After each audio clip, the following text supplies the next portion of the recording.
Dan karena kekhawatiran yang begitu besar, saya mempunyai satu paradigma mindset yang menurut saya kalau dipikir sekarang itu banyak yang salah.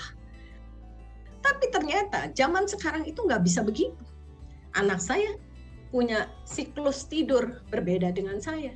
Itu juga menjadi satu keributan antara saya dengan dia. Saya bilang bangun aja begitu siang, bagaimana you bisa dapat bisnis? Berusaha. Akhirnya dia bantu jual bakso goreng. Untungnya 1.000. Dia mau door to door. Naik sepeda. Tapi apa saya muji dia? Tidak.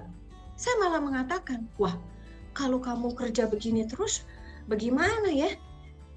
Jadi dia bilang dia berusaha untuk masuk ke olive oil, kemudian dia ambil fresh salmon, dia potong fresh salmon. Dan memang dia mau mulai dari bawah. Dia pergi ke supplier tersebut dan akhirnya dia pergi, dia dapat satu supplier, dia belajar potong salmon. Tapi dia cuma bisa lakukan karena manual dia lakukan, seorang diri. Jadi dia hanya bisa memotong 1 salmon per 1 bulan. Saya mengatakan begini, kok kalau kamu cuma potong 1 salmon 1 bulan, bagaimana kamu bisa menghidupkan diri kamu? Jangankan ngomong keluarga, diri kamu aja susah loh kok. Jadi yang saya ingin sampaikan di sini adalah di dalam kita membesarkan anak, tidak mudah untuk kita melepas mereka. Kita sebagai orang tua khawatirnya banyak, takut dia gagal. Karena kita takut gagal, kita sok ngatur. Kemudian kita nggak kasih kuasa Tuhan bekerja melalui hidup mereka. Dan kalau kita terus bersandar kepada firman yang dikatakan tadi di Yesaya 5, mungkin kita bisa pikir, oh iya, rancanganku bukan rancanganmu. Jalanku bukanlah jalanmu. Jadi benar-benar itu adalah yang harus kita ingat. Sekarang anak saya sekarang udah 29 dan 27, pasti itu adalah nggak gampang buat kita melepas. Tapi benar-benar kita perlu belajar dan kita perlu berubah. Biarlah firman Tuhan yang bisa menguatkan kita dan firman Tuhan yang bisa mengubahkan kita. Dewasa itu bukan soal tampilan, ya, tapi dewasa itu maturity itu sesuatu yang di dalam. Kadang-kadang kita tuh nggak siap, ya, untuk jalan, untuk pathway yang anak-anak kita tuh mesti jalani. Izinkan anak untuk menghadapi realita kehidupan. Tentu bersama dengan Tuhan. Saudara mau mengubah anak, ubahlah diri Anda lebih dulu. Kita punya banyak kelemahan, kita juga ada dosa. Jadi stop, jangan menyalahkan siapapun jika anak salah jalan. Yang ngejalanin itu siapa? Si anak. Jangan lagi kita yang dominan untuk membuat keputusan. Jadi kita itu harus punya tabungan relasi. Jadi kalau anak di dekat kita, jangan kita pikir dia pasti dekat, belum tentu. Tapi secara iman, kita tahu Tuhan itu sudah hadir di masa depan anak kita. Kita menyerahkan kepada Allah yang Maha Tahu, Maha Kuasa, tapi kita juga punya Allah yang Maha Kasih. Bukankah ini menenangkan kita? Dan itulah yang harus kita lakukan, ya.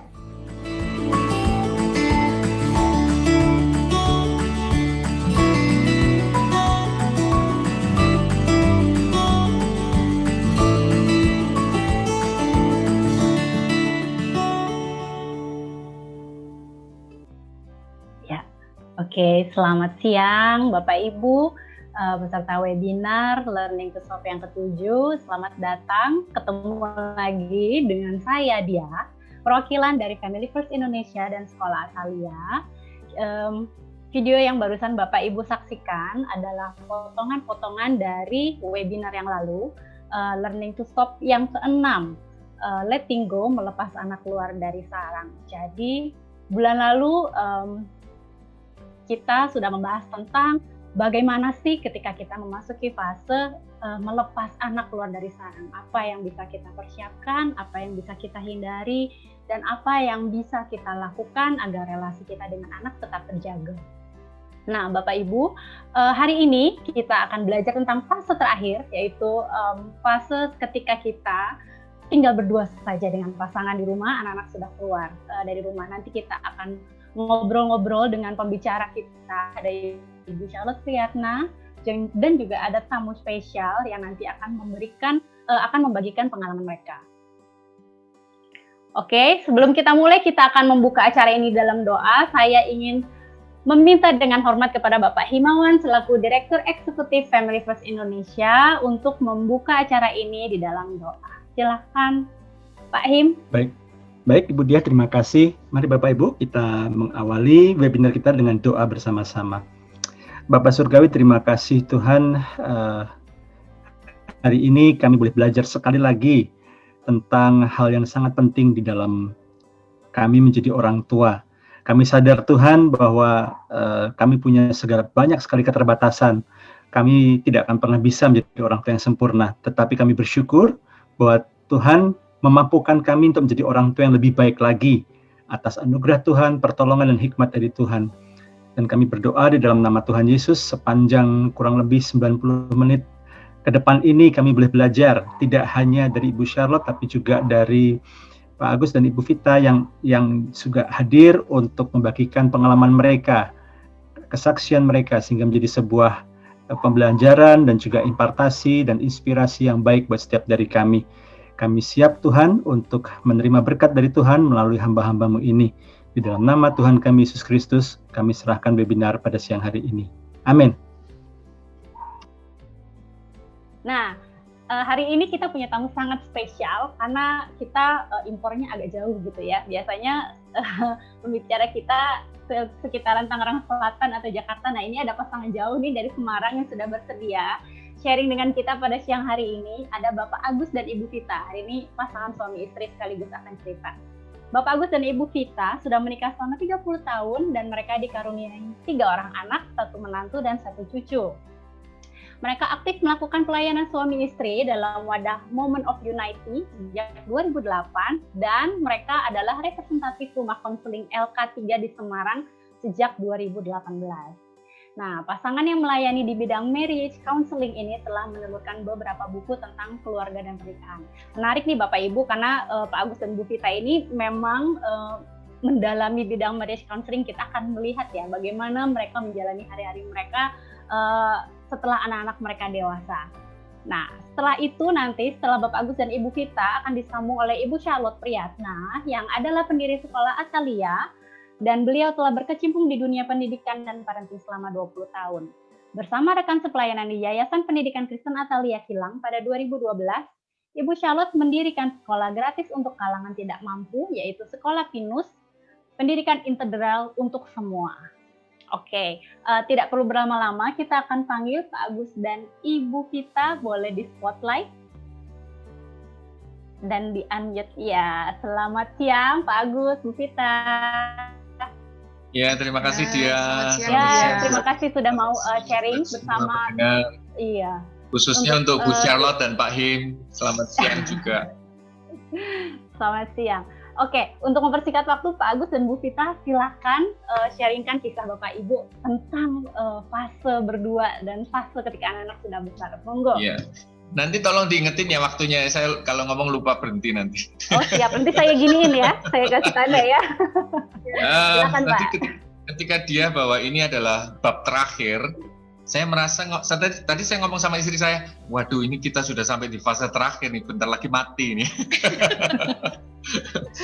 Jadi ini yang jadi pergumulan kami bahwa ketika saya diminta Bu Charlotte untuk berbagi apa yang kami lewati selama ini. Jadi memang fase-fase yang ditulis di buku ini kami sudah lewatin semua. Jadi ini fase terakhir di mana bulan madu kedua, meskipun kami juga masih kumpul dengan anak-anak kami karena kerja rumahnya dekat. Yang menjadi penekanan kami adalah bulan madu kedua tidak akan bisa kita nikmati kalau kita tidak berproses dari awal pernikahan. Bukan berarti yang tengah-tengah nggak bisa menikmati, tapi bagaimana kita belajar untuk berkomunikasi dengan benar, cara menegur yang benar, sehingga tidak ada ketakutan ketika kita bicara. Masalah utama yang sering dihadapi suami istri adalah ketakutan dalam berbicara dan mengemukakan pendapat. Saya bilang begini, komunikasi itu bukan cuma ngobrol, bukan cuma ngomong secara tubuh, tapi bagaimana kita bisa berkomunikasi lebih dalam yang menyentuh ranah jiwa dan roh.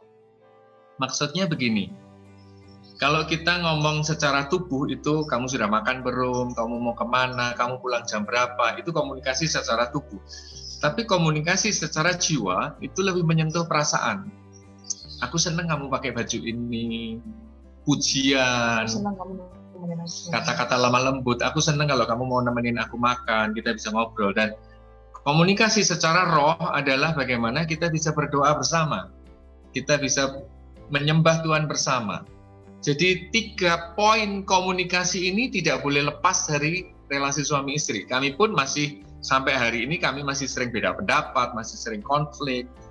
Dan satu quotes yang saya dapat adalah konflik terjadi jauh sebelum kata terucap. Jadi sebelum kita ngomong pun itu sudah konflik di dalam situ. Mungkin cerita aja deh. Oke. Jadi lebih cerita. Kamu aja mulai cerita, nanti aku yang nanya kamu aja. Iya, saya kasih kesaksian sedikit ketika kami akan pelayanan ke Solo jam 6 sore, kami rencana jam 2 berangkat. Jam 2 berangkat, dan setengah 2 itu istri saya masih sibuk dengan jemuran karena mendung. Di dalam kegalauan saya teriak sama istri saya. Istri saya namanya Vita V, ini sudah mau jam 2 loh. Jadi berangkat jam berapa? Kata-kata saya seperti itu. Istri saya turun dan tanya sama saya, kamu aja yang ngomong. Ya, saya tanya dia, ayo jujur, tanya hatimu. Tadi waktu kamu manggil tuh udah jengkel belum? Saya tanya dia gitu. Karena saya ngerti ada suaranya kalau dia marah, dia nggak suka hati itu gimana. Saya nggak menanggapi urusannya dia marah gitu, tapi saya bilang, jujur, tanya hatimu. Tadi waktu kamu manggil-manggil tuh hatimu gimana? Udah marah belum? Udah jengkel belum? Jadi saya tertegur di situ. Jadi komunikasi itu, konflik itu terjadi jauh sebelum kata terucap. Jadi kita bisa menahan. Sesungguhnya kalau kita mau nggak konflik itu bisa. Tapi seringkali kita lebih menurutin perasaan kita, daging kita untuk lebih memuaskan emosi kita ngomong. Jadi dari situ hal-hal kecil saya belajar, dari komunikasi itu kan saya belajar. Dan istri saya dan saya lahir dari lokasi yang berbeda, bagian timur Indonesia, dan saya orang Jawa Tengah. Pola komunikasinya istri saya selalu ngomong gini, kita lebih baik ribut daripada menahan diri untuk tidak ribut, seolah-olah tidak ribut, tapi ternyata masih jengkel. Seolah-olah tidak ada masalah. Nah itu pola-pola komunikasi yang kami bangun sejak awal, jadi kami sering ribut di awal-awal. Ada masalah sedikit, istri saya, passwordnya tuh seperti ini. Password istri saya yang membuat saya takut. Aku mau bicara. Wah itu buat saya sudah deg-degan itu. Ini mau apa? Saya salah apa? Gitu kan. Aku mau bicara. Waduh, ini aku salah apa? Ya, ketika istri saya ngomong begitu, kami pasti akan duduk ngobrol dengan kegalauan hati dia, kejengkelan dengan kata-kata saya, ataupun cara saya ngomong menyakiti dia. Jadi itu yang kami bangun sejak awal pernikahan. Yes, kami sering konflik, tapi kami berusaha untuk menyelesaikannya bahkan di depan anak-anak. Jadi kami ngomong bulan madu kedua itu bisa dinikmati kalau kita tidak ada barrier dalam berkomunikasi. Fase-fase yang kita lewati dalam berkomunikasi dan dalam membangun relasi berdua itu adalah fase awal, bulan awal menikah, bagaimana kita membangun komunikasi, bagaimana kita saling percaya tentang masalah keuangan, tidak ada yang tersembunyi ketika kita mau memberikan uang untuk orang tua ataupun saudara kita, itu harus terbuka di awal pernikahan. ketika kita menyembunyikan hal kecil dalam relasi suami istri, itu akan menjadi bibit yang akan lebih besar nanti dalam usia pernikahan, sepanjang usia pernikahan kita. Kemudian fase kedua, ketika kita punya anak batita atau balita, bagaimana kita mendidik mereka? Ini harus ada kesepakatan dari orang tua. Fase anak remaja, bagaimana kita membangun komunikasi dengan mereka berbeda dengan anak yang umur 1, 3, atau 5 tahun. Cara ngomong kita sudah bukan sebagai anak kecil yang nurut orang tua, tapi kita harus berpengertian, membangun komunikasi, dialog dengan mereka. Memberi pengertian-pengertian, membandingkan risiko. Itu pola komunikasi yang mencoba kami bangun dengan anak-anak ketika anak-anak masuk SD kelas 6, SMP, itu beda dengan waktu anak-anak kelas masih SD. Kemudian ketika anak-anak mulai mengenal pasangan hidup, calon pasangan hidup, mengenal pacar, bagaimana kita melarang mereka tapi tidak sampai menyakiti mereka. Kami juga belajar berproses di sana ketika anak-anak kami mengenal lawan jenis. Kemudian setelah anak-anak menikah, bagaimana kami bisa, istri saya ngomong begini sama saya, ketika kami banyak menemui mertua tidak rukun dengan menantu, itu kami berdiskusi di sana. Kenapa ya? Kok antar mertua dan menantu itu banyak yang tidak rukun? Terus istri saya ngomong gini, untuk anak kita bisa disayang, untuk anak kita bisa disayang oleh suaminya atau istrinya, kita sebagai orang tua harus lebih dulu mengasihi menantu kita seperti anak kita. Itu yang belajar kami mencoba untuk lakukan itu. Kemudian yang terakhir, fase punya cucu. Sejauh mana intervensi kita sebagai opa-omanya. Kami sudah punya cucu dan ini jelang punya cucu yang kedua. Kami tergoda untuk menarik perhatian cucu dengan iming-iming. Untuk dia bisa dekat dengan kami.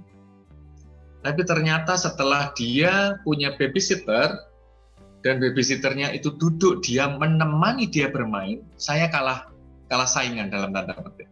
Dia lebih senang dengan babysitternya. Karena babysitter dengan sabar, duduk menemani dia bermain, menurutin apa yang menjadi permintaan, melayani dia. Akhirnya saya lakukan itu juga terhadap cucu saya. Saya berusaha menemani dia. Intinya, terhadap anak-anak kita harus memberi waktu. Bukan dengan pemberian. Kadang orang tua tidak mau disibukkan atau terganggu dengan anak-anak. Dia memberi laptop, memberi iPad, untuk dia bisa sibuk dengan dirinya sendiri, sementara kita sibuk dengan diri kita sendiri. Nah, sekarang kembali ke bagaimana membangun komunikasi dan cara ngomong, supaya kita bisa menikmati masa-masa bulan madu kedua. Kami pun sampai detik ini juga masih sering berbeda pendapat dan konflik. Mungkin kita bisa jelasin awal di mana kami mulai belajar untuk berkomunikasi. Ya, ngomong ini kelihatannya enak ya, gampang ya. Bahwa ada beberapa istri yang tanya ke saya, enak ya kamu punya suami kayak gini, bisa ngerti. Saya bilang sama dia, enak, kamu lihatnya enak aja, kamu nggak ngerti yang nggak enak. Ya, biasanya orang suka begitu. Terus ada bermasalah suami istri, kalau ngomong sama kami juga ngomong ini, enak. Vita, kamu punya suami pengertian, enak ya Pak Agus, kamu punya istri yang gini. Nah, kami ngomong ya, yang tampil, yang kamu lihat itu udah jadi. Apa kamu ngerti prosesnya?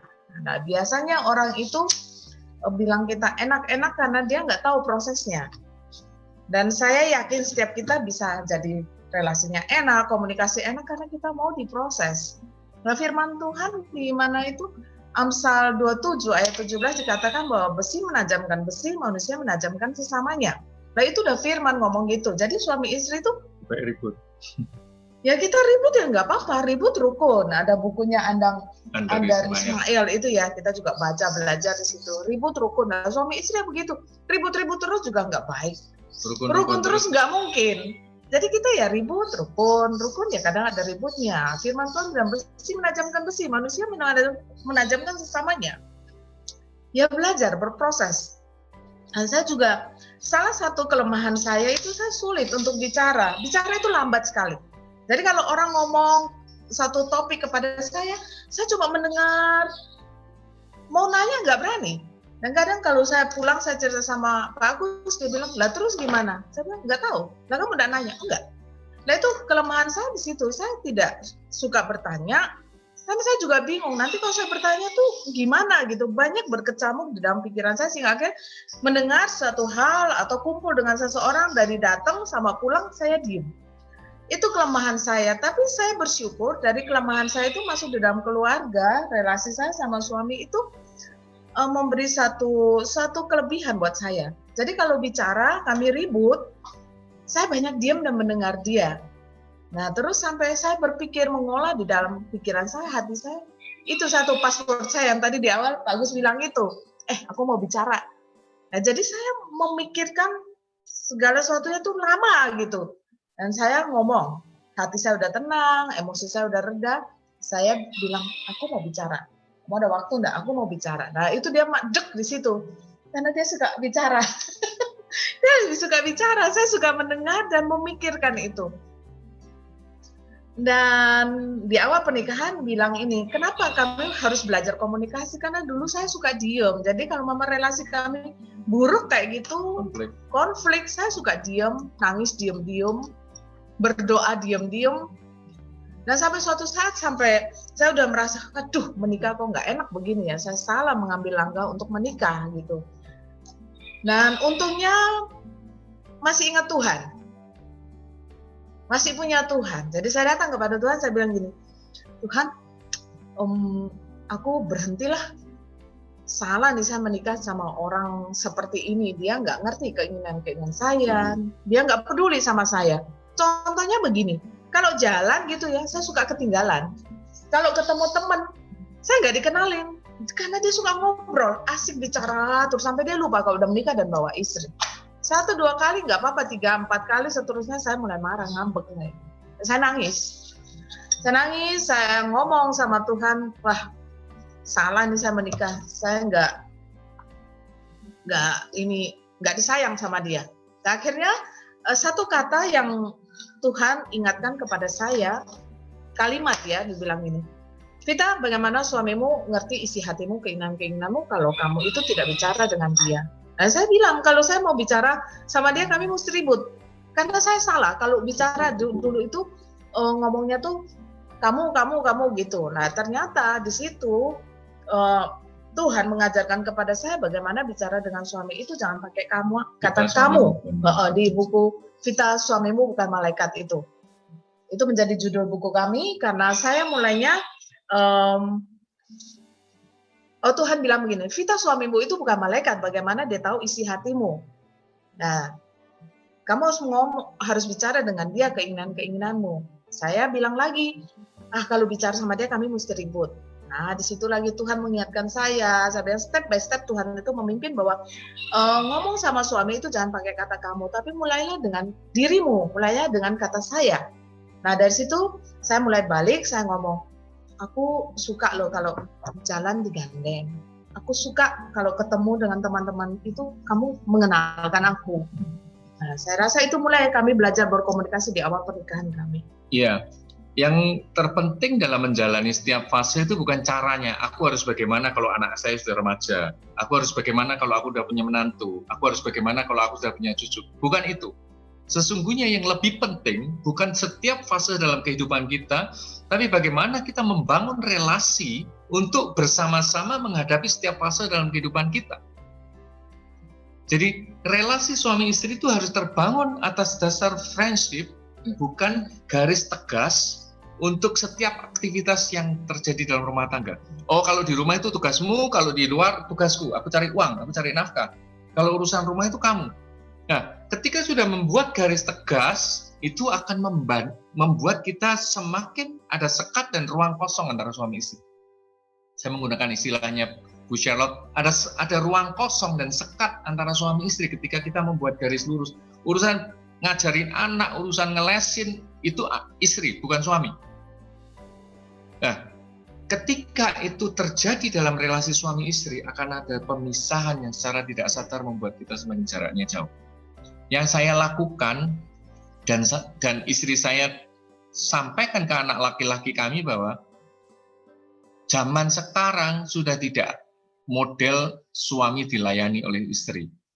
Tapi bagaimana kita melakukan aktivitas rumah tangga itu bersama-sama. Meskipun tidak semua urusan rumah tangga harus kita lakukan berdua, tapi bagaimana kita bisa terlibat membantu istri di rumah. Saya kasih satu sharing tentang ketika kami tinggal berdua di rumah dan saya lapar. Saya minta makan sama istri saya, buatin Indomie. Ya mungkin istri saya yang lebih cerita karena dia punya feel di situ. Oh, yang Cuci. Oh ya. Ya, Pak Agus lapar, terus dia bilang, aku pengen mie. Ya udah, saya bikin mie. Dia makan berdua ya kita ya, paruan ya. Setelah makan, Pak Agus itu cuci piring. Nah, sebelum dia cuci piring, saya tanya, kamu pengen apa? Pengen teh hangat. Ya udah, oke. Habis makan, saya berpikir saya akan cuci piring sambil godok air dan bikin teh. Nah, ternyata habis makan Pak Agus itu cuci piring. Saya bikin teh, dan ya jadi siap, kami bisa bersama-sama duduk minum teh. Nah, waktu duduk minum teh itu, saya bilang, duh, aku kok rasanya happy banget ya. Ini momen-momen yang aku nunggu, ternyata ini yang hilang, yang selama ini aku pengen dapat. Aku pengen duduk bersama dengan kamu, minum teh bersama-sama. Dan soalnya biasanya habis makan saya cuci, saya siapkan teh, semua sudah di meja, Pak Agus minum teh. Saya pengen duduk sama dia udah selesai minum tehnya. Tapi ketika dia menolong saya mencuci piring, walaupun itu hal sepele, kecil, tapi selesainya bareng-bareng. Piring selesai, teh selesai, saya bawa ke meja dan kami berdua bisa duduk minum teh sama-sama. Saya happy banget deh. Ya mungkin ini sesuatu yang sepele, yang kecil.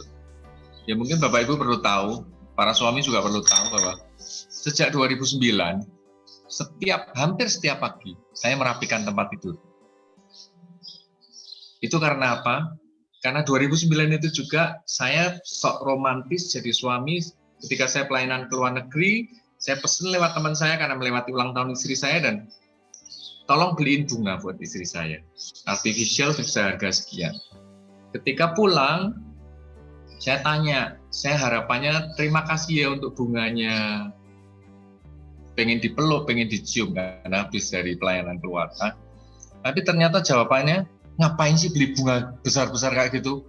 Mau dipajang juga sampai kapan, mau disimpan juga sampai kapan? Aku lebih senang kalau kamu mau bantuin aku ngerapiin tempat tidur. Sejak saat itu, saya mulai belajar untuk berubah. Bagaimana sikap saya bisa menyenangkan dia, ini dalam bentuk komunikasi yang jiwa. Bagaimana sikap saya bisa menyenangkan pasangan? Oh ternyata cuma ngerapiin tempat tidur jadi seneng. Pertama saya lakukan itu hanya untuk menyenangkan istri. Saya melakukan tugas-tugas rumah tangga hanya untuk menyenangkan istri. Tapi ketika itu saya lakukan berulang-ulang, menjadi habit yang saya sudah jalani, saya tidak perlu ucapan terima kasih dari pasangan. Ketika saya melihat sesuatu yang tidak beres, saya pengen segera merapikan. Nah, itu yang harus kita bangun untuk bisa menikmati bulan madu kedua, bukan caranya, tapi bagaimana kita membangun hubungan interpersonal dengan istri, bagaimana hidup benar di hadapan Tuhan, pola komunikasi bukan hanya secara tubuh, tapi harus dengan secara jiwa dan secara roh. Jadi buku pertama kami tahun 2014 terbit, judulnya Vita, Suamimu Bukan Malaikat. Itu dari pergumulan kita. Kalau saya tanya orang, ini yang ngomong siapa? Ini yang ngomong suami. Bukan, itu Roh Kudus yang bicara dengan Vita. Vita, suamimu bukan malaikat. Kamu harus ngomong dengan suamimu. Apa yang menjadi keinginanmu dan kerinduanmu. Apa yang kamu suka dan apa yang kamu tidak suka, tidak perlu takut. Ketika ada ketakutan bicara antara istri dan suami, itu yang perlu dipertanyakan. Ada sesuatu yang sekat yang membuat kita tidak berani lepas berbicara. Kita tidak berani deep conversation, meaningful conversation kepada pasangan. Perasaanku seperti apa terhadap kamu? Aku kalau kamu berlaku seperti ini tuh aku tidak suka, aku kecewa.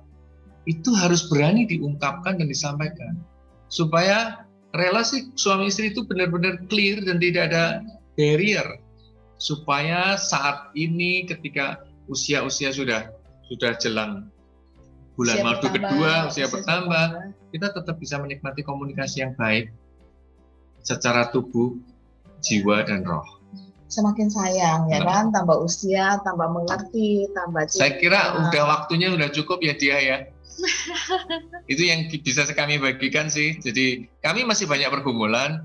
Jadi bagaimana saya harus berlaku terhadap anak laki-laki kami. Saya sering mengajak keluar makan siang, minimal seminggu 2 kali untuk ngobrol dengan dia.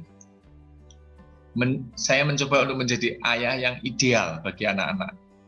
Belajar. Bagaimana saya meluangkan waktu untuk berbicara tentang masa depannya, tentang pertemanannya dengan calon pasangan hidup, tentang pekerjaan. Berandai-andai jika papa sudah nggak ada, kamu harus siap di sini. Kamu bisa nggak kalau tanpa papa? Kamu bisa nggak kalau tanpa papa mama? Kamu harus menjadi kepala keluarga yang bertanggung jawab. Jadi nilai-nilai itu saya sampaikan kepada anak-anak kami. Terima kasih, Tuhan memberkati. Terima kasih banyak Pak Agus, Bu Vita, luar biasa ya. Ini saya kayaknya pengen ngedengerin lagi loh. Kayaknya belum puas nih.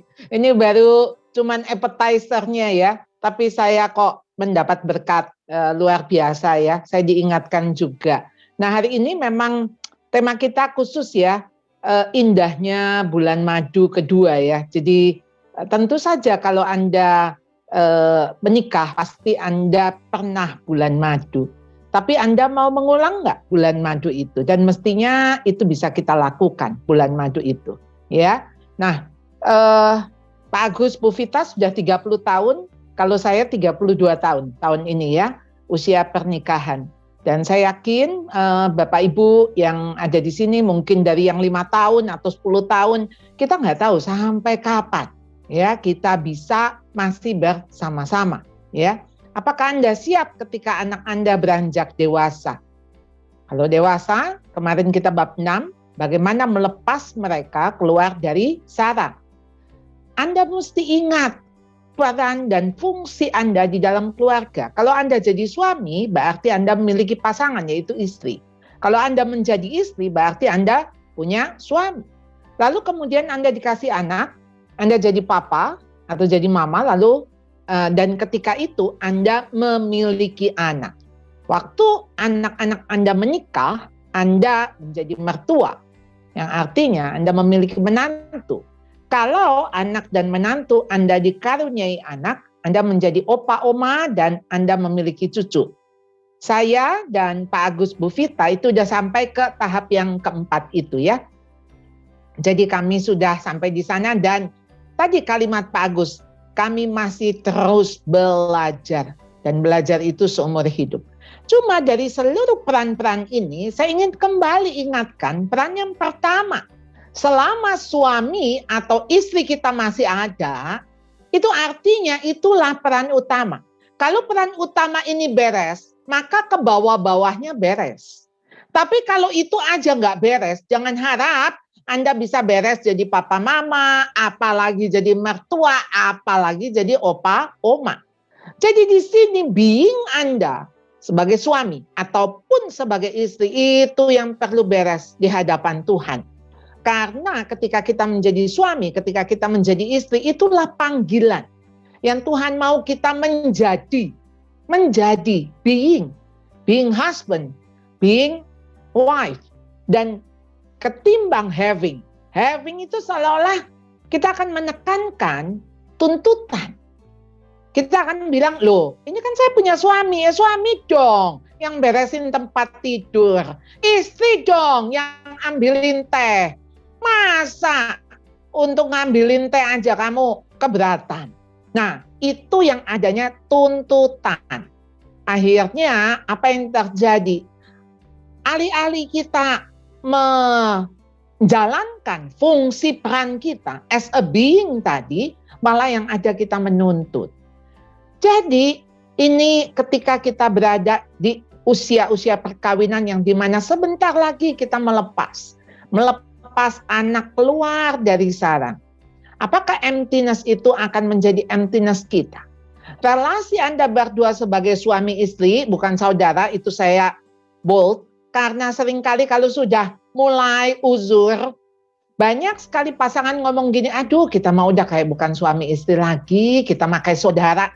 Anda nggak pernah berubah ya, relasi Anda tetap suami istri, nggak pernah jadi kakak adik, walaupun manggilnya abang adek, ya. Sekalipun mengambil bang, ya, atau mas, itu bukan saudara, itu suami Anda, ya.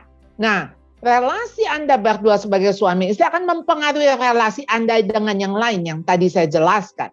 Lalu membangun relasi intim harus dimulai dari awal pernikahan. Tadi Pak Agus berkali-kali tekankan itu. Jangan harap ada bulan madu kedua. Kalau bulan madu pertama aja nggak pernah gitu kan. Jadi bulan madu pertama, kedua, ketiga, dan yang ke-100 itu memang harus dilakukan. Jadi saudara, saya punya teman, saya rasa sampai saat ini, karena sekarang dia tinggal di Australia, waktu saya sempat mengunjungi dia, saya sempat menanyakan, karena tiap tahun anniversary-nya itu pasti mereka rayakan dengan bulan madu. Anak dititip. Kalau di Indonesia gampang, titipnya sama mertua atau sama orang tua. Ini bagaimana dengan ketika mereka ada di Australia? Rupanya mereka membangun sebuah komunitas yang mana mereka menularkan pola ini. Jadi setiap anniversary mereka akan mengambil 2-3 hari untuk nginap di hotel, pergi ke satu tempat, dan tega untuk meninggalkan anak-anaknya. Dan di situ anak-anak mereka jadi diasuh sementara oleh temannya. Nanti begitu temannya yang akan pergi honeymoon, dia akan menitipkan.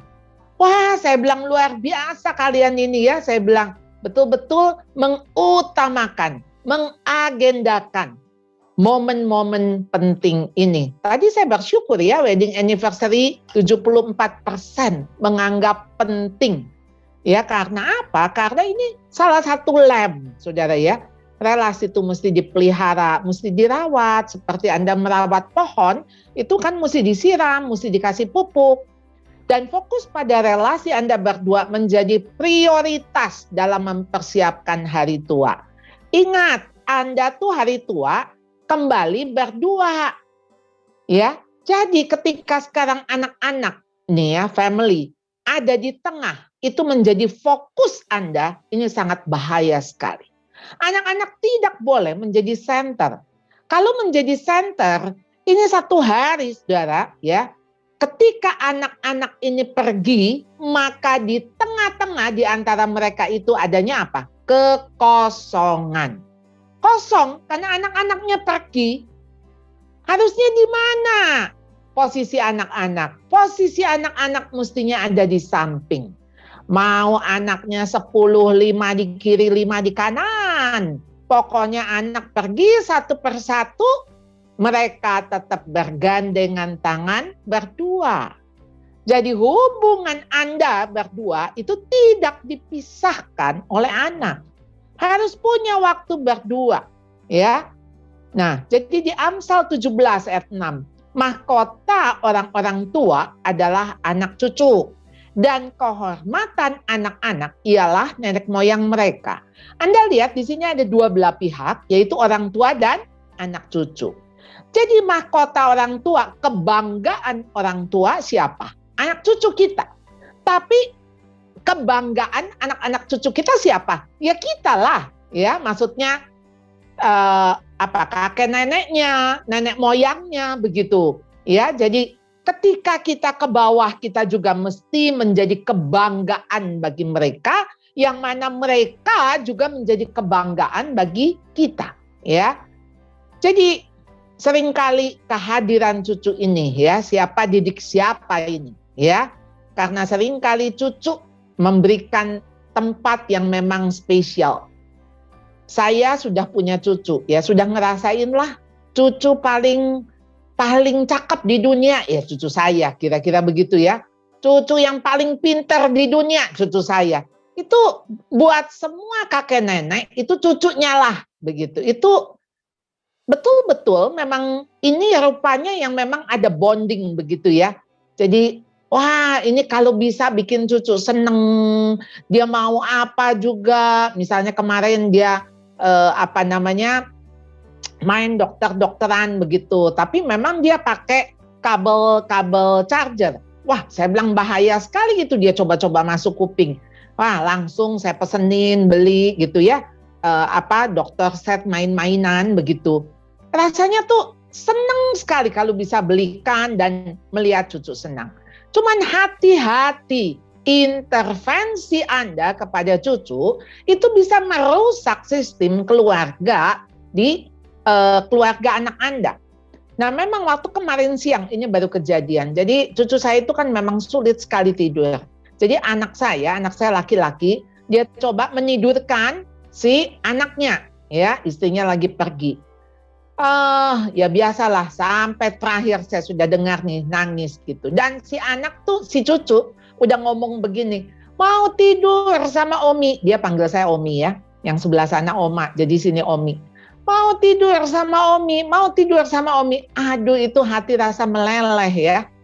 Dan ya teori mah 100 dah ya, tapi ya praktek ya begitu ya. Memang kan roh penurut daging lemah. Aduh, saya nggak tahan tuh untuk maksudnya ya udah dah tidur sama saya. Nah rupanya ya sudah, saya juga coba masuk, saya tidur dengan dia gitu, tidurin. Ya betul, walau alam 1 jam lebih juga saya nggak berhasil tidurin. Dan anak saya ngomong, Mam, tadi tuh sama aku, ya dia nangis-nangis tuh bentar lagi juga tidur, Mam. Biasa juga begitu. Coba Mami nggak maksudnya berusaha menolong. Iya betul, Mami salah ya. Jadi ya itulah, kadang-kadang maksud kita menolong, tapi nggak menolong. Ingat ya, waktu Anda menolong maksudnya satu pihak, misal cucu, Anda tuh harusnya menolong semua. Menolong mantu sekaligus menolong anak Anda. Itu udah satu unit, satu kesatuan. Anda nggak boleh nolong anak Anda tanpa Anda sedang menolong mantu Anda. Anda nggak boleh menolong cucu Anda tanpa sedang menolong orang tuanya. Jadi jangan sampai apa yang kita lakukan itu membuat suami dan istri jadi konflik atau orang tua dan anak jadi konflik. Apa yang harusnya kita lakukan? Mazmur 78 ya mengingatkan kita. Di sini ayat 34, yang telah kami dengar dan kami ketahui dan yang diceritakan kepada kami oleh nenek moyang kami tidak hendak sembunyikan kepada anak-anak mereka, tetapi kami akan ceritakan kepada angkatan yang kemudian puji-pujian kepada Tuhan dan kekuatannya dan perbuatan-perbuatan ajaib yang telah dilakukannya. Saudara, kalau melihat dari generasi ke generasi ini, ya, yang telah kami dengar, kami ketahui dari nenek moyang kami. Berarti saya sudah dapat itu, ya, dari nenek moyang saya. Kemudian saya ceritakan kepada anak-anak saya. Lalu anak-anak saya ceritakan lagi kepada anak-anaknya, kepada angkatan yang kemudian. We will not hide them from their children, telling to the generation to come the praises of the Lord and His strength and His wonderful works that He has done.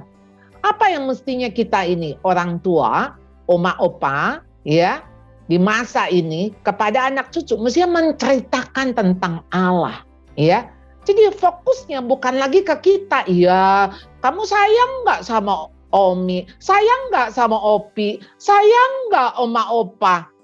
No, kita harus tanyakan apakah cucu kita itu cinta Tuhan. Sayang nggak sama Tuhan? Justru kita mesti membawa anak mantu cucu kita bukan kepada kita, tapi kepada Tuhan.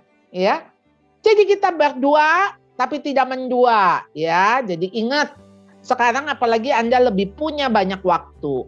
Melakukan hobi bersama, dating. Ayolah, Anda sepeda berdua, jalan berdua, mancing, temenin, ya, ngafe. Ayo, apa saja, ya, yang bisa dilakukan bersama.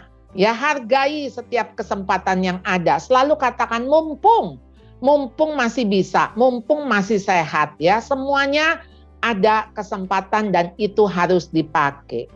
Dan hati-hati dengan orang ketiga.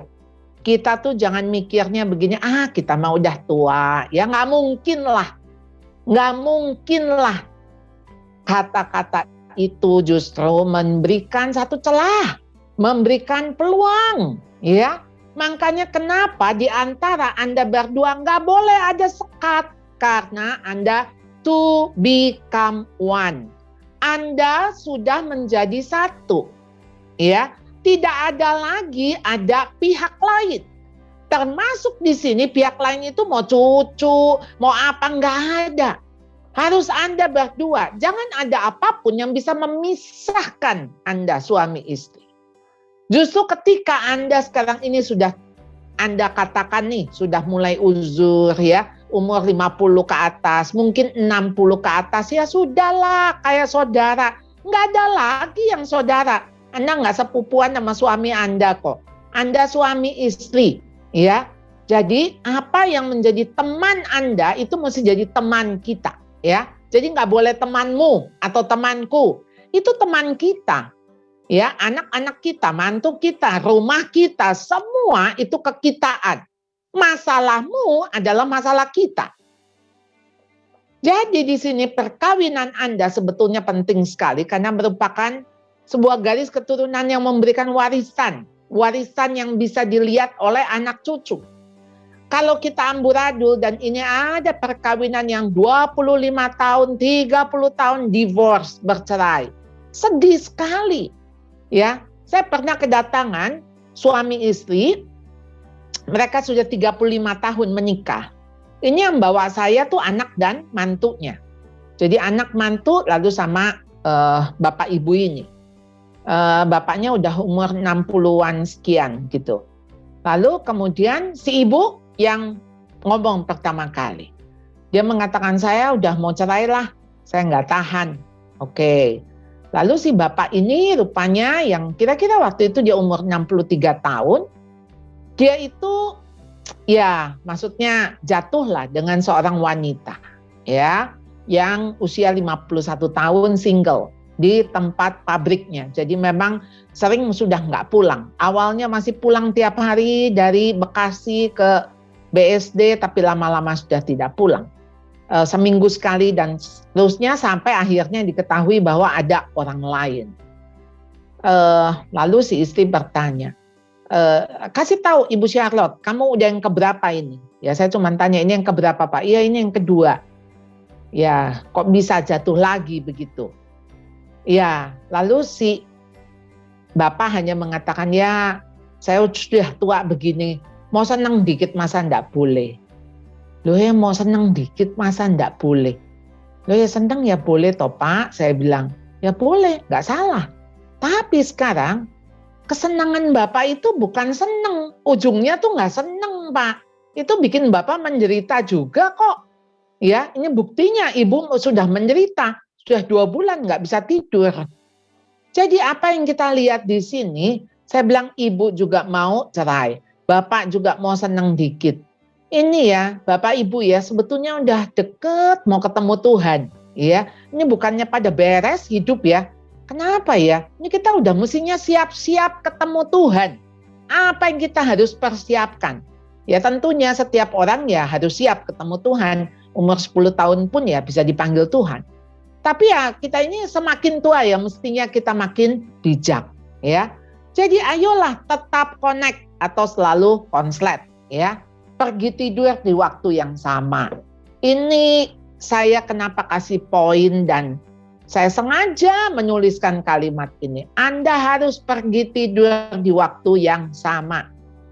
Sudah menjadi kebiasaan ya. Ini saya dan suami kita ini juga jam tidurnya beda ini. Ya, saya ini kan karena di dunia pendidikan. Jadi ya jam 9, jam 10 tuh udah sleeping duty lah gitu ya. Karena kan pagi ya, saya orang pagi. Nah, suami saya terbiasa jam 10 malam aja baru pulang dari rumah sakit. Itu jam 10 mandi apa segala macam ya, tidur jam 12, jam 1. Nah, jadi kami ketemu pola yang berbeda. Nah ini yang saya rasakan kenapa poin ini sangat penting. Harus tidur di waktu yang sama. Ya memang salah satu harus sacrifice. entah menunggu, menemani, dan sebagainya.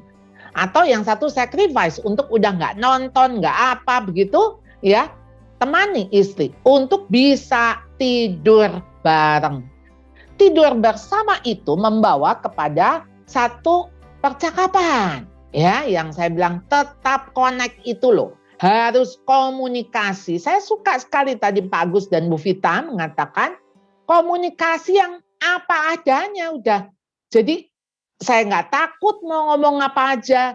Dan Bu Vita sama saya kok persis ya, kita punya password itu ya, aku mau ngomong. Nah, biasa juga suami saya kalau udah, aku mau ngomong, semuanya ditaruh, ya serius nih. Jadi serem nih kata dia. Kalau padahal ya saya maksudnya mau dia meletakkan iPad-nya, handphonenya, aku mau ngomong, Mbok ya, yuk kita serius ya. Nah, jadi itu untuk memulai sebuah percakapan. Biasakan 15 menit itu minimal. Dan ini harus dilatih. Nggak bisa datang dengan sendirinya. Harus ngobrol dan ngobras. Nah ini sih saya asal aja ya. Cuma ini meaningnya begini loh. Ngobrol gombal tuh gini. Anda tuh mesti bikin cekakakan gitu loh. Ketawa, bercandaan. Karena dari bercanda itu sebetulnya kita itu makin intim. Lah ya kalau bercanda aja udah tersinggung, ya itu mah bukan candaan. Ya awal-awal saya juga gitu. Suami saya kan suka kadang-kadang ngomong ya nggak mikir gitu. Ya maksud dia bercanda. Tapi kalau buat saya, loh kamu ngomong tuh ya mesti yang benar dong. Masa ngomong gitu? Lu serius amat sih, ya canda lagi gitu ya. Dia iseng. Nah saudara harus terbiasa untuk punya obrolan yang apa ya, candaan. Aduh kalau semua serius betapa dunia ini menyeramkan ya. Dan Anda mesti ngobrol bebas. Bebas tuh dari hati Anda, mau semua unek-unek keluarin. Nggak ada penghalang ya. Jadi bukan ngobrol yang biasa-biasa. Ya, yang artinya mau ngobrol serius ya sudah, itu biasa. Tapi mulai dari yang gombal, abal-abal, maksudnya ya nggak penting, tapi ya di ngomongin sampai ke yang paling dalam, ya dari lubuk hati yang paling dalam. Nah, jika ada masalah, bicarakan, selesaikan. Jangan-jangan ini malam terakhir Anda atau malam terakhir dia. Ya, kemarin saya suami saya setel bagaimana perbincangan BCL ya sama Boy William. Ya dia ceritakan bagaimana suaminya itu tahu-tahu nggak ada gitu ya. Kita tuh nggak pernah duga loh. Ini malam terakhir saya atau malam terakhir dia. Saya ingat ada seorang hamba Tuhan yang dia bilang begini, saya tuh sama istri saya dia bilang, setiap malam kami selalu say goodbye ya. Say goodbye itu maksudnya gini, kalau besok aku udah tidak bangun lagi artinya aku sudah di surga ya. Ya sudah berarti aku udah pergi duluan gitu kan. Ya dadah sampai jumpa. Lalu kemudian kalau besok masih melek lagi ketemu, masih ketemu lagi 1 hari lagi. Jadi ayo semua masalah diselesaikan. Kalau Tuhan bilang jangan sampai matahari terbenam sebelum padam amarahmu, yang artinya sebelum matahari terbit itu sudah selesai, ya. Jadi jangan dipanjang-panjangin berhari-hari. Selesaikan. Oleh karena itu Anda harus menjadi peacemaker, bukan peacekeeper, ya. Bukan yang kelihatannya aja damai, tapi hatinya nggak damai. Anda mesti damai di hati, baru damai di bumi. Ya, jadi bukan cuma diem-dieman. Ya sudahlah. Yang penting nggak ribut loh. Yang penting nggak ribut, di hati mendidih kok. Di hati ribut. Cuma luarnya saja yang kelihatan damai. Jadi saudara, Amsal 3 ayat 1-2a dan 11. Untuk segala sesuatu ada masanya. Untuk segala sesuatu ada musimnya. Untuk apapun di bawah langit ada waktunya.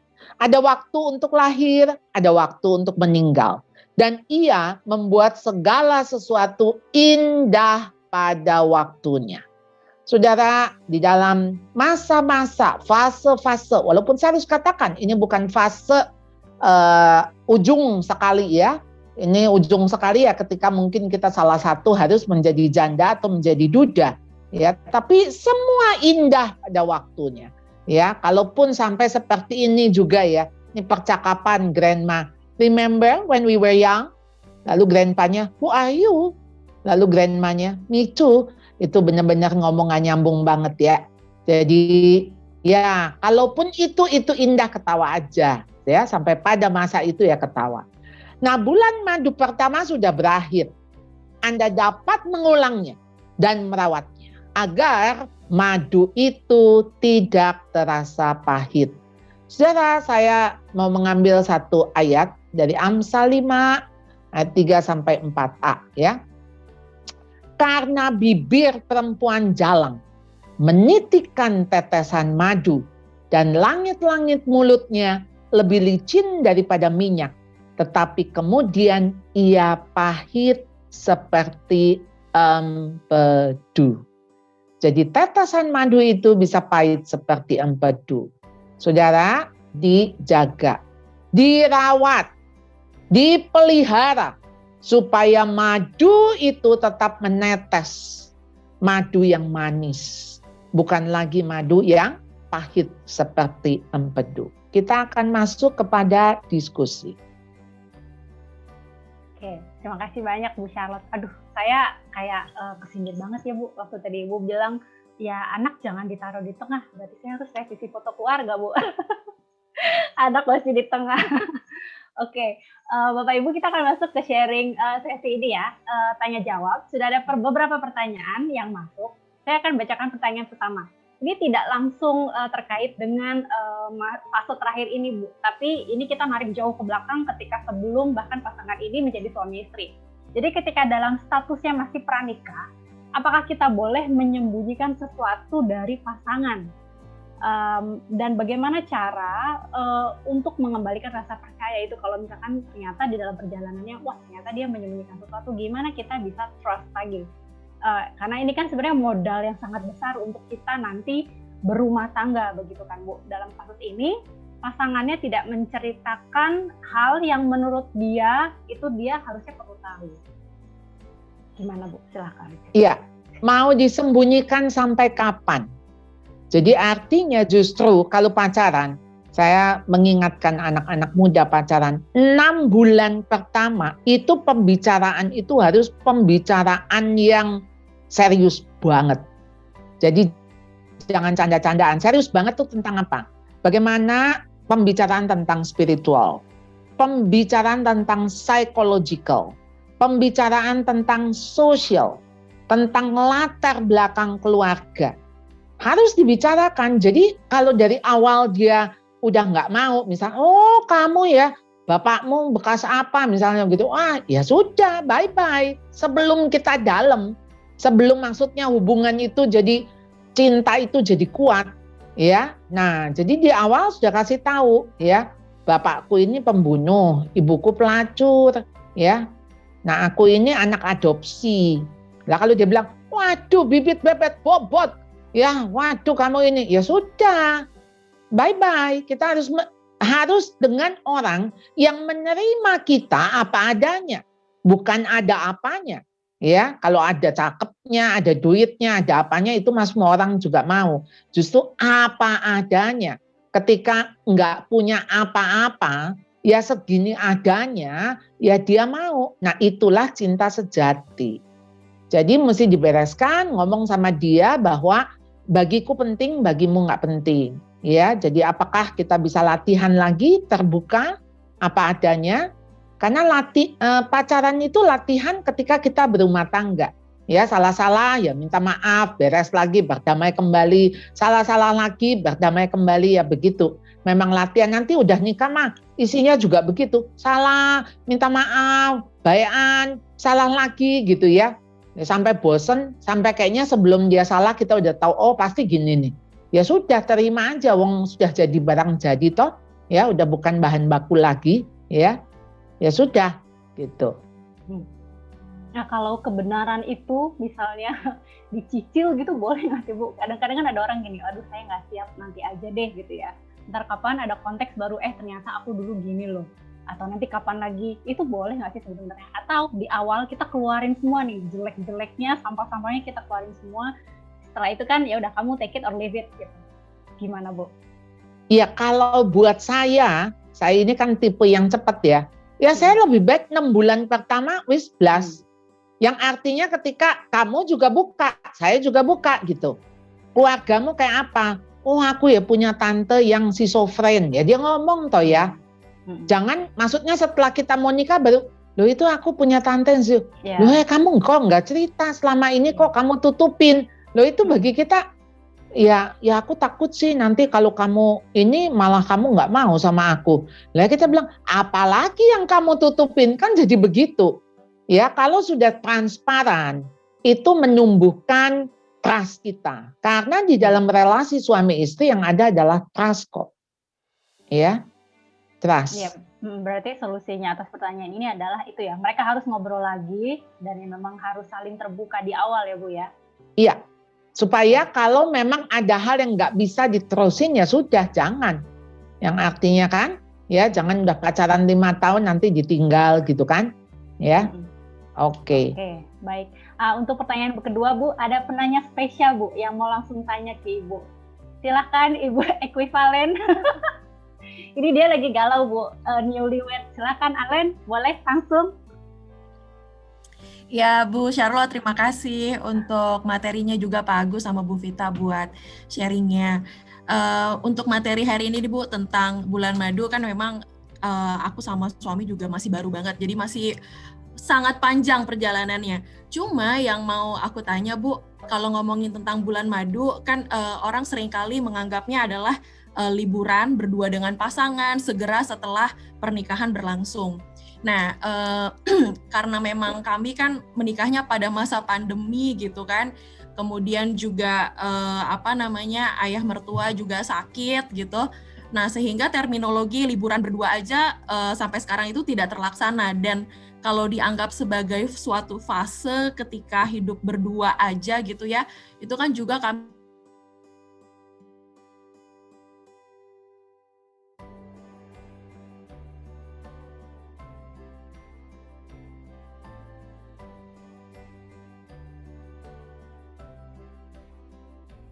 akhirnya mungkin sampai beberapa saat ke depan tidak memiliki waktu atau tidak memiliki fase untuk masa bulan madu ini gitu Bu. Terima kasih.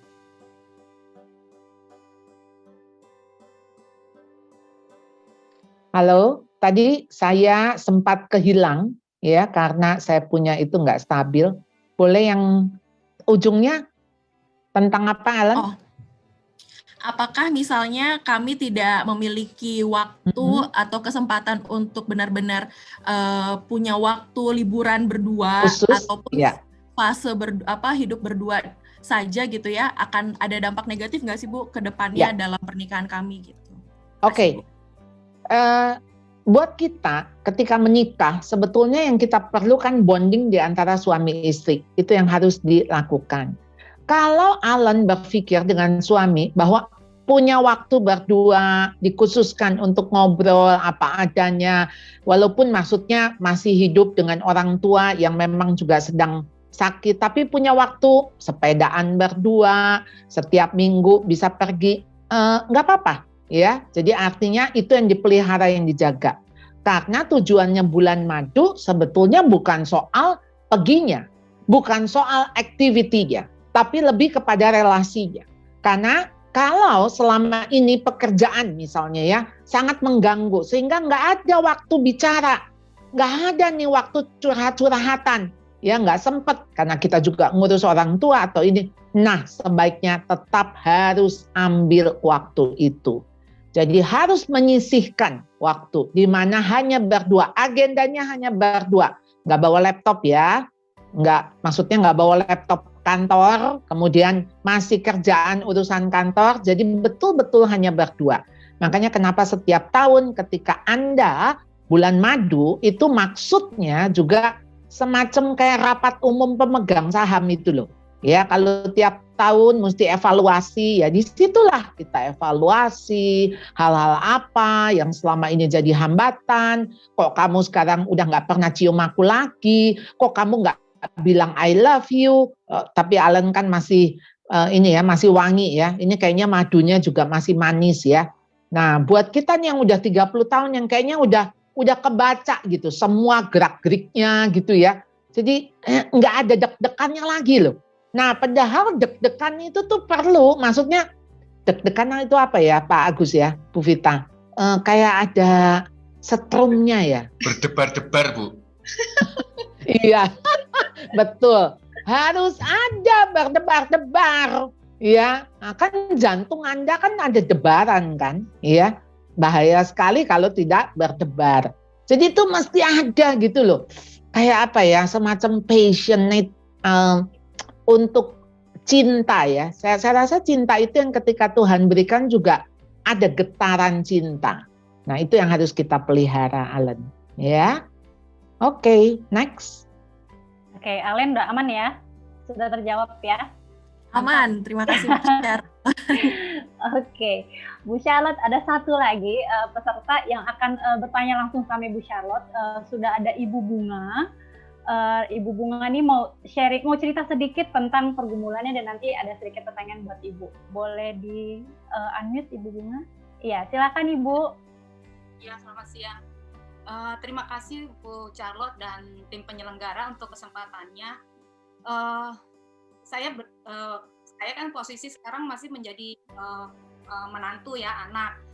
Cuman sudah dari pengalaman yang saya alami, saya terpikir itu bagaimana kelak gitu ya cara saya sebagai orang tua itu menolak anak, cara menolak anak yang baik ketika mereka mau istilahnya tuh mengkaryakan kita sebagai opa oma untuk menjaga cucu tapi untuk jangka panjang gitu, meskipun mungkin dibekalin babysitter gitu ya, tapi bagaimana caranya supaya anak juga tidak merasa istilahnya tidak merasa tidak dikasihi gitu. Itu aja sih, terima kasih. Iya, hebat nih si ibu ya, belum jadi oma udah siap. Iya, jadi artinya begini sebetulnya, anak dan mantu kita harus kita didik, mungkin lebih tepat pakai kata didik atau apa, untuk kasih tahu bahwa mereka harus melatih diri untuk memanage hal ini, karena ini menjadi bagian dari tanggung jawab mereka. Dan saya pikir nggak usahlah ada kalimat yang gini, Mami kan nggak mau dong disuruh-suruh kamu, emangnya Mami apaan? Mami juga punya kerjaan, punya apa misalnya, janganlah ya. Artinya kan mereka minta tolong. Cuma kalau kita ternyata mereka minta tolongnya nggak sekali-sekali, tapi misalnya gini, Mam, aku tuh mau kerja ya, suami istri mau kerja. Dari pagi sampai malam, aku titip ya anak ya. Lalu ya sampai kapan? Ya selama-lamanya lah, ya sampai ya gede lah, sampai nanti nggak perlu. Nah, saya pasti akan mengatakan bahwa sistem ini tidak baik. Ini anakmu, ya. Belum tentu hasil didikan Mami ini cocok buat kamu, ya. Karena kamu sekarang sudah berdua, ya, dengan istrimu. Ini kan saya punya 3 anak laki-laki. Nah, saya pasti akan ngomong ke anak saya, bukan ke mantu. Jadi saya ngomong ke anak, ini demi kalian. Jadi bukan demi Mami, ya. Mami sih ya, maksudnya dititipin cucu ya, siapa sih yang nggak seneng gitu ya. Ya walaupun tentu ini kalau jangka panjang ya nggak bisa juga. Ya, artinya maksudnya ada sistem yang kalian harus bangun sendiri. Kalau nanti dididik sama Mami malah jadinya nggak beres loh ya, gitu ya. Karena ya namanya kasih sayang oma sama kasih sayang mama tuh beda. Nanti ada disiplin-disiplin yang kamu juga nggak setuju mungkin ya. Jadi saya akan jelaskan sih secara terbuka. Jadi bukan menolak. Jadi saya jelaskan. Keadaannya kayak gini dan memang nggak mungkin. Ya, ini sebelum nanti kita menyesal, maksudnya saya menyesal, anak menyesal, udah jadi tambah repot kan, ya. Jadi memang ini sudah menjadi tanggung jawabmu. Nggak apa-apa, memang berkorban lah. Beberapa tahun di awal ini mungkin yang satu mesti part time, nggak bisa full time gitu. Jadi kita coba kasih solusinya juga, ya. Oke, next. Berusaha kita kasih solusi tapi kita tidak mengintervensi gitu ya Bu ya sampai ke dalam urusan. Iya, tapi mereka sudah tahu bahwa jawaban kita di balik itu kan artinya memang tidak begitu loh. Tapi kan kita bukan bilang tidak dalam konteks wah mami nggak mau ya dititipin ya gitu. Bukan begitu. Tapi dijelaskan dan berharap anak itu ngerti dan anak yang mengambil keputusan. Oke, baik. Next. Oke. Ada pertanyaan satu lagi Bu tentang ini sih perbedaan. Yang satunya merasa ingin ada quality time, yang satunya merasa kayaknya nggak usah, nggak apa-apa gitu. Ada pertanyaan tentang ini pasangan saya tidak romantis dan cenderung malas untuk punya quality time berdua. Alasannya ini sih Bu, biasa banget sih. Ini banyak pasangan melakukan ini. Kasihan dengan anak-anak. Jadi nggak tega gitu ya ninggalin anak-anak di rumah sendirian. Nah, bagaimana caranya memberikan pengertian kepada suami kalau yaitu seperti yang tadi kita bahas nih, kebersamaan suami istri itu hal yang paling penting justru dibandingkan yang lainnya. Silakan Bu. Iya. Nah, tentu ketika si suami ini kan juga punya latar belakang keluarga ya, yang mana keluarga dia itu kalau mau pergi rame-rame berjemaah semua gitu. Jadi buat dia yang namanya berdua itu justru egois. Nah itu pemahaman yang seperti itu kan kita perlu bongkar abis gitu. Nah jadi nggak mungkin kita mengatakan kepada dia, ya kamu tuh ya anak kan udah gede ngapain diajak-ajak, aku kan mau kamu sama kamu berdua. Ini mesti ngomong pelan-pelan sih ya. Dan harusnya konsep-konsep seperti ini kita sudah bicarakan waktu kita pacaran. Nah, jadi oke lah sekarang sudah menikah. Anda mesti heart to heart ngomong ke suami. Jadi artinya ini untuk kebutuhan saya. Saya butuh dan kita ninggalin anak juga nggak lama, 2 jam misalnya. Lalu anak juga maksudnya udah besar. Jadi ketika ditinggal sendiri, dia sudah tahu apa yang harus dia lakukan. Misalnya kunci pintu lah, tidak angkat telepon, tidak bukain pintu buat orang lain. Apa kompor sudah dimatikan. Jadi artinya anak kita juga aman. Kalau ada apa-apa, dia bisa calling kita dan sebagainya. Jadi dan di situ juga anak-anak malah dilatih mandiri, ya, dilatih mandiri. Jadi saya pikir ya mesti latihan lah ya, dan dia harus tahu dimulai dengan ini dulu. Anda itu nggak boleh loh tidur tuh rame-rame dengan anak ya. Udah pokoknya anak harus punya kamar sendiri. Nah dilatih dengan lepasin begitu. Sehingga paling enggak Anda punya waktu berdua. Ya, Anda punya waktu berdua di rumah. Paling enggak di rumah di kamar sendiri Anda punya berdua, punya quality time berdua. Ya, kalau enggak udah sekamar beramai-ramai, pergi beramai-ramai, makan beramai-ramai, ya kapan berduanya itu? Ya, sekali berdua kita bingung, kita mau ngomong apa? Sekali berdua ngomong, kita jadi berantem, ya. Nah, itu yang akhirnya kita tidak memelihara relasi kita berdua.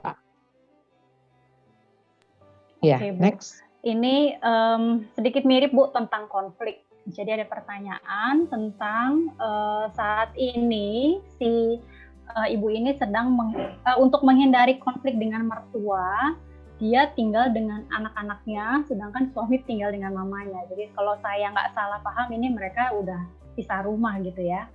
Mereka berdua sama-sama tidak siap. Jadi si suami dan ibunya ini sama-sama tidak siap melepas, jadi saling melepas begitu.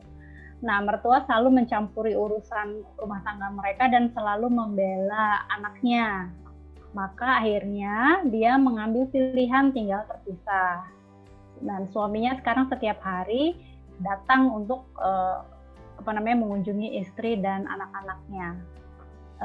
Bagaimana Bu tentang kondisi seperti ini? Iya, memang menyedihkan. Iya, menyedihkan sekali. Ya, makanya kenapa prinsip berkeluarga itu Tuhan sudah kasih di awal. seorang laki-laki akan meninggalkan ayahnya dan ibunya dan bersatu dengan istrinya dan keduanya menjadi sedaging. Yang artinya sudah harus bisa lepas secara emosional, lepas secara fisik, lepas secara financial, sudah mandiri.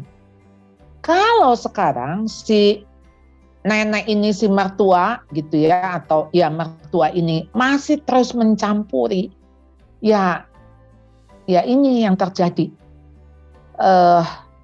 Kan tujuannya mau mengasihi anak ya, tapi sebetulnya Anda sedang menghancurkan keluarga anak. Ya harus bisa dipahami itu ya, dipahami itu. Cuma saya nggak tahu masalah yang sebenarnya bagaimana, tapi daripada berpisah rumah, maksud saya ya, memang sejauh mana ketika kita tetap bisa bersatu, lalu si suami dan istri ini coba, karena kalau suami istri nggak bisa bersatu, apapun juga nggak akan ada keputusan bersama. Wong untuk yang dasar aja, yang basic saja itu berpisah. Jadi ambil keputusan si ibu dan anak-anak keluar rumah, lalu si bapak dengan si ibu, ya. Untuk yang basic saja itu maksudnya direlakan gitu ya. Apalagi untuk hal-hal yang lain. Berarti ini sudah berpisah hati udah. Kalau masih bisa diselamatkan, tentu harusnya diselamatkan pernikahan ini. Dan kita tidak berharap apa yang kita lakukan, baik sebagai istri maupun sebagai suami, itu ditiru oleh anak-anak kita. Jadi itu warisan yang menyedihkan sekali ya. Kalau itu sampai nanti anak mantu kita melakukan yang sama gitu ya. Tanpa sadar tentunya. Jadi harus ada mungkin orang ketiga yang dalam hal ini mungkin family dekatkah atau mentor atau hamba Tuhan yang bisa bicara kepada sang ibu ya dan kepada si suami. Menurut saya suami ini yang pegang peranan penting. Ya, kalau walaupun ada ibu yang maksud saya, misalnya saya ibu ya. Saya misalnya mau ngomong sama anak saya, misalnya kamu tinggal sinilah misalnya ya. Kalau anak saya bilang, enggak mam, aku mau sama istriku, ya saya juga nggak bisa apa-apa. Jadi artinya kuncinya itu ada di si suami untuk ambil keputusan, dia milih mama atau milih mamanya anak-anaknya. Ini kan yang harusnya dia pilih ya, istri ya, gitu ya. Jadi ya betapa penting sekali pranikah tuh, ya. Jadi bimbingan pranikah itu luar biasa penting. Daripada setelah memasuki pernikahan kita harus membereskan. Jadi kita harus ibaratnya kayak penyakit gitu ya. Kan mestinya preventif, bukan kuratif. Kalau sudah menyembuhkan tuh repot sekali, ya. Oke. Iya, Bu, kalau dalam konteksnya relasi dengan suami istri ini sebenarnya batasannya sejauh apa sampai akhirnya kita ini bisa sharing atau mencari bantuan begitu, Bu. Kayak aduh tolong dong ini kayaknya hubungan saya udah harus ada yang bantu nih, harus ada yang menyelamatkan. Kapan kita harus akhirnya mengambil langkah itu, kapan kita ngerasa seperti kita ajak ngobrol, kita doakan gitu. Itu batasannya sampai mana ya, Bu?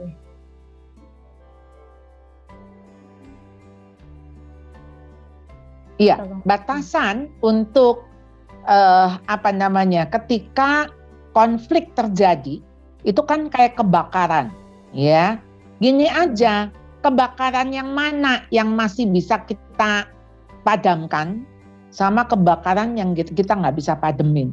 Jadi misalnya kalau kebakaran kompor, saya masih bisa keplak-keplak pakai karung basah, ya berarti saya bisa selesaiin. Ya, tapi kalau udah kebakaran rumah, saya mah udah nggak bisa pakai karung basah.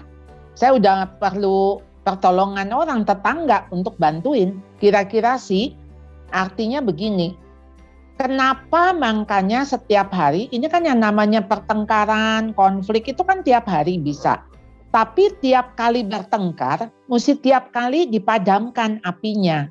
Gitu, jadi nggak membesar. Kalau hari ini konflik, ya hari ini selesaikan. Jangan biarkan amarahmu sampai matahari terbenam, ya, sebelum padam. Api amarahmu itu mesti padam. Sebelum matahari terbenam, atau pokoknya sebelum matahari terbit, pokoknya udah mesti beres. Batasannya matahari aja, ya. Nah, kalau bisa dipelihara 1 hari, nanti dipelihara 5 hari, seminggu tuh dipelihara sebulan. Kok bisa ya sebulan nggak ngomongan? Bisa dipelihara sampai bertahun-tahun nggak ngomong. Maksudnya nggak ngomong, jadi ngomongnya itu cuma ngomong yang ya makan gitu, ya pergi dulu ya gitu. Maksudnya cuma omongan kayak apa ya namanya ya, kayak orang nggak kenal gitu ya. Nah itu mah udah bahaya banget. Itu udah kebakaran, udah perlu Blanwir sebetulnya.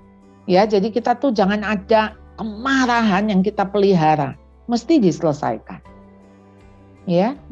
Kalau dalam kondisi salah satu gimana ya Bu, merasa ada yang salah gitu ya. Ini kayaknya hubungan kami harusnya dibicarakan, tapi pihak yang lain itu masih denial gitu ya. Sebagai pihak yang yang merasa punya masalah, apakah it's okay kalau akhirnya jadi pihak yang terus mengalah, Bu? Kan karena ini diomongin susah banget, ya udah deh saya ngalah dulu, nanti gitu lagi, saya ngalah dulu. Itu sehat atau tidak? Kalau misalkan memang sudah berusaha bicara tapi memang mentok terus gitu, Bu? Iya, kan mengalah tuh belum tentu yang peace maker ya. Bisa juga mengalah karena peacekeeper. Udah deh, gua nggak mau ribut. Nah, padahal tuh bukan ngalah, ya. Jadi bukan ngalah yang damai. Nah, Anda paling enggak cari pertolongan dulu ke satu orang. Maksudnya Anda sendiri coba mau ngelihat saya ini ada di path yang benar nggak, di jalan yang benar nggak. Jangan-jangan saya ngalah itu karena saya nggak mau ribut aja. Dan jadi saya nggak anggap, padahal tuh wah dalam hati tuh penuh dengan kemarahan. Nah itu dulu diselesaikan. Ya, ketika misalnya menurut saya ada hal-hal yang memang kita udah nggak bisa rubah kok dari pasangan, ya terima aja udah. Terima. Mau dirubah kayak apa ya, terima dulu. Nah ketika kita nggak berterima, itu kan yang kita punya amarah, kita punya kekesalan, kejengkelan, ya. Oke. Bu, boleh nggak kalau nanti saya bacain 2 pertanyaan terakhir? Kita extend sedikit, silakan. Boleh ya? Ya, Oke. cepat. Ini pertanyaan pertama tentang bagaimana kalau di masa empty nest ini, ternyata mereka ini suami istri punya minat beda, hobi beda, kebiasaan berbeda, komunikasi itu juga nggak baik gitu. Gimana Bu? Apa udah masih bisa rekat lagi nih Bu? Sudah usia senja. Gini aja, kalau 2 berbeda, pokoknya yang satu nyamain. Yang sadar, ya, yang waras, udah ngalah, ngikutin yang satu. Jadi misalnya nih, saya kan sukanya tidur lebih awal misalnya, suami lebih malam. Ya udah, saya sorenya ya saya tidur misalnya supaya saya bisa malam bisa tidur bareng gitu loh. Jadi maksudnya disesuaikan speednya supaya nyambung. Kalau enggak tambah jauh, bukan tambah nyambung. Udah tambah masing-masing hidup di dunia masing-masing. Cuman bedanya masih satu atap, satu kamar, tapi sudah masing-masing, bahaya sekali. Itu tinggal satu pemicu aja, bubar. Ya. Oke, pertanyaan terakhir Bu, konteksnya ini LDR. Jadi mereka selama ini suami istri tinggal terpisah karena pekerjaan, dan ketika nanti mereka pensiun, mereka kan akhirnya bersama Bu. Nah, itu bagaimana akhirnya mereka bisa memulai, itu kan kayak hidup barunya baru mulai itu Bu. Betul. Konteksnya gimana tuh? Saya sih selalu menganjurkan hidup terpisah tuh hanya boleh sementara waktu. Nggak boleh maksudnya berapa puluh tahun ya.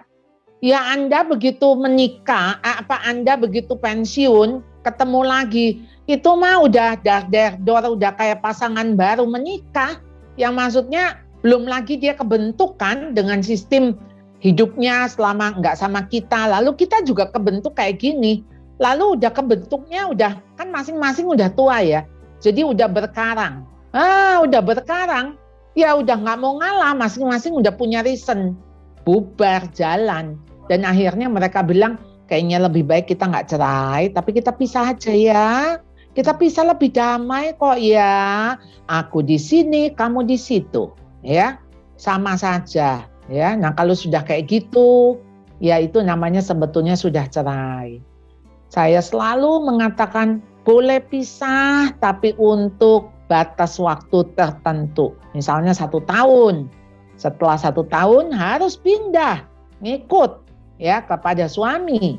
Ya harus ada yang ngalah. Jadi nggak bisa dibiarkan. Untuk LDR, ini bukan pacaran aja nggak boleh LDR, apalagi suami istri, ya. Oke. Ya, oke, Bapak Ibu, terima kasih banyak. Mohon maaf untuk beberapa pertanyaan yang harus kami lewatkan karena waktunya sudah sangat mepet. Pada intinya adalah itu ya, relasi suami istri itu kita memang harus berkorban yang sangat besar sekali, tapi percayalah Bapak Ibu, itu nanti hasilnya akan sangat manis di akhir. Oke, nah kita sudah berada di akhir penghujung acara. Kita akan menutup acara ini dengan doa. Saya memohon dengan kasih kepada Bapak Presno Saragih, Kepala Bidang Pendidikan Sekolah Atalia, untuk menutup sesi ini dengan doa. Silakan Pak Presno. Iya. Mari Bapak Ibu kita tundukkan kepala, kita berdoa.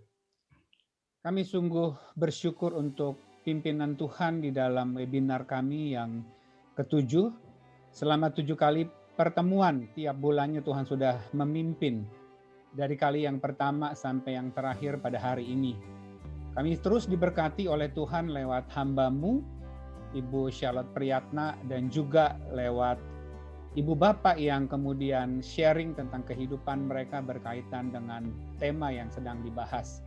Hari ini kami mendengar kesaksian dari Pak Agus dan Bu Vita yang juga boleh memberkati kami.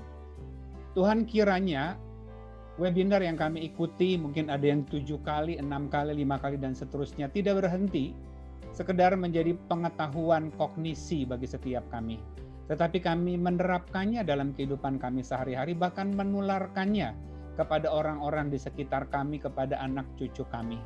Terima kasih untuk Bu Charlotte yang sudah Tuhan pakai bukan saja menulis buku ini, tetapi juga terus memberikan berkat lewat seminar yang dibawakan, webinar yang disampaikan. Kiranya Tuhan terus memakai, menjadi berkat bagi hormat dan kemuliaan nama Tuhan. Juga dengan rencana penulisan buku selanjutnya, Learning to Walk, Tuhan juga memberikan hikmat. Terima kasih untuk Family First dan Sekolah Atalia yang Tuhan boleh izinkan menjadi saluran berkat bagi setiap kami secara khusus yang hadir pada hari ini. Terima kasih Bapak, kami menantikan webinar yang selanjutnya. Dan dalam penantian itu biarlah kami semua boleh menerapkan apa yang sudah kami pelajari. Terima kasih juga untuk Ibu Dia, Ibu Valen yang sudah ikut ambil bagian, dan juga dengan Pak Agus dan Bu Vita, dan juga Pak Himawan sebagai direktur dari Family First. Biarlah Tuhan terus dipermuliakan dalam kehidupan kami. Kami akhiri webinar pada hari ini. Tuhan terus memberkati kami supaya apapun yang kami lakukan setelah ini boleh mempermuliakan nama Tuhan. Terpujilah Engkau dari kekal hingga kekal. Dalam nama-Mu, dalam nama Tuhan Yesus Kristus, kami sudah berdoa dan mengucap syukur. Amin. Terima kasih banyak Pak Presno, Bapak Ibu. Akhir kata, saya sebagai perwakilan dari Sekolah Atalia dan Family First Indonesia mengucapkan terima kasih banyak. Sampai berjumpa lagi di webinar yang lainnya. Tuhan memberkati. Selamat sore.